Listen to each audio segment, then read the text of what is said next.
পবিত্র ঈশার সালাতের আযান আমরা সুমধুর কণ্ঠে শুনলাম।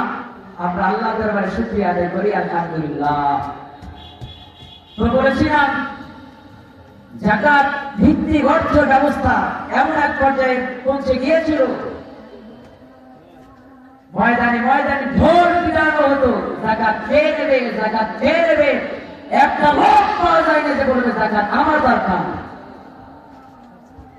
আমার ভাইয়েরা, এই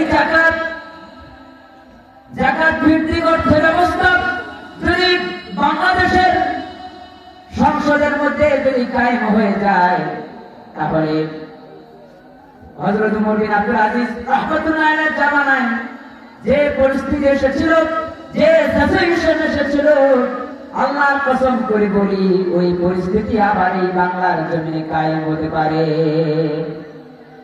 কায়েম যদি হয় তাহলে মুমিনদেরকে কি করতে হবে? আল্লাহ পাক বলেন, আল্লাযীনা ইম্মাক্কান্নাহুম ফিল আরদ আকামুস সালাত ওয়া আতামুজ যাকাত ওয়া আমারু বিল মারুফি ওয়া নাহাউ আনিল মুনকার।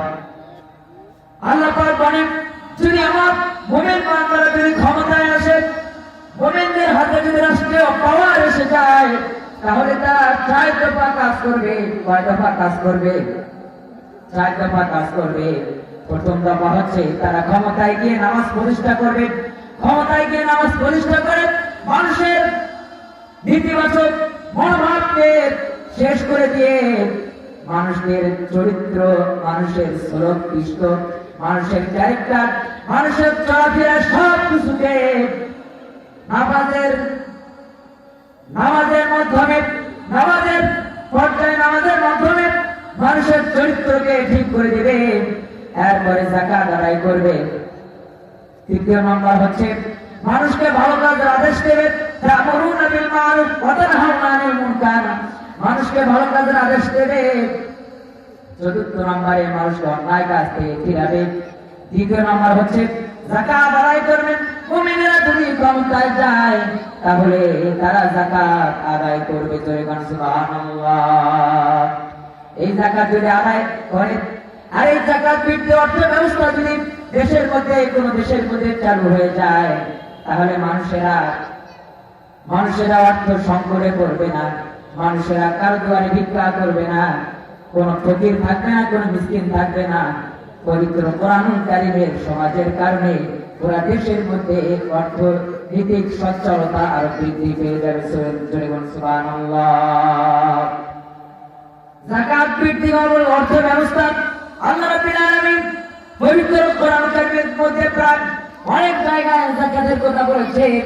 যারা নাকি যাকাত আদায় করবে, আল্লাহ পাক তাদেরকে সাহায্য করবেন। আল্লাহ পাক বলেন, وَلَقَدْ أَخَذَ اللَّهُ مِيثَاقَ بَنِي إِسْرَائِيلَ وَبَعَثْنَا مِنْهُمُ 12 نَقِيًّا وَقَالَ اللَّهُ إِنِّي مَعَكُمْ لَئِنْ أَقَمْتُمُ الصَّلَاةَ وَآتَيْتُمُ الزَّكَاةَ।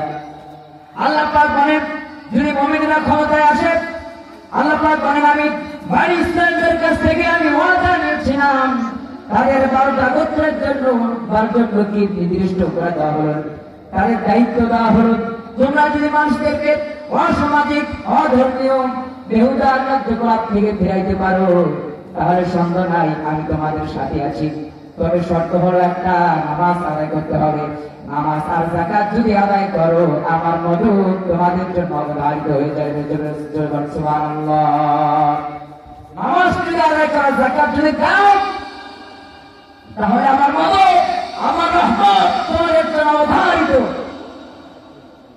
ওয়াকাফা বিল্লাহি নাসীরা ওয়া কানা হাক্কান আলাইনা নাসরুল মুমিনিন। আল্লাহ পাক বলেন, যদি নামাজ আদায় করো, যাকাত দাও, আমার মুমিন বান্দাদেরকে সাহায্য করা আমি আল্লাহর জন্য ওয়াজিব হয়ে যাবে। সুবহানাল্লাহ। জোরে বলেন আলহামদুলিল্লাহ। আল্লাহ রাব্বুল আলামিন যেন আমাদেরকে নামাজ আর যাকাত আদায় করার তৌফিক দেন। সকলকে আল্লাহ রাব্বুল আলামিন যেন তৌফিক দেন। হাযা মা ইনদি ওয়াল ইলমু ইনদাল্লাহ আলাইহি তাওয়াক্কালতু ওয়া ইলাইহি উনীব। আসসালামু আলাইকুম ওয়া রাহমাতুল্লাহি ওয়া বারাকাতুহু।